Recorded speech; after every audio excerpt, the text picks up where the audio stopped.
Before we begin, if you have any questions related to the previous topics we've covered, feel free to ask in the comments section below. I'll be checking and responding, and I may even address some of your questions in upcoming videos. There are several ways to perform gradient descent in PyTorch. Let's do it the hard way to get a better understanding. In this video, we will just use the slope. We will create a PyTorch tensor. We set the option requires grad equal to true. As we are going to learn the parameters via gradient descent, we will create some x values. We will map them to a line with a slope of -3. We use the view command to add an additional dimension. We plot the line. The method numpy converts it to a numpy array. This allows us to use matplotlib. We add some random noise. We plot the data points over the line. We define the forward function. This is the equation of a line. We define the criterion function or cost function. We set a learning rate of 0.1. And remember guys, every time you go through the data, it's called an epoch. We will perform 4 epochs. The function multiplies the tensor by the parameter w. As the variable has set required to true, PyTorch knows it's a variable, so it's helpful to think about the value in its symbolic form, that is, a variable. We add the cost function. Although we set the value for the parameter w to be -10. As the parameter requires grad is set to true, PyTorch will be able to differentiate it. Even though this is technically the cost, we will refer to it as the loss in the code to stay consistent with the PyTorch documentation. We call the method backwards on the loss.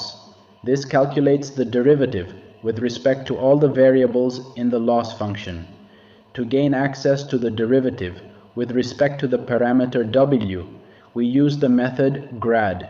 This will give us the derivative at the point -10. We can update the parameter in the following line of code. The attribute .data gives us access to the data contained in the variable. We set the gradient to 0 for the next iteration. This is due to the fact that PyTorch calculates the gradient in an iterative manner. In this example, epoch equals k. Now let's run a few iterations. The top plot on the right shows the cost function for different values of the parameter. The red dot shows the value for the average loss when the parameter or slope is -10.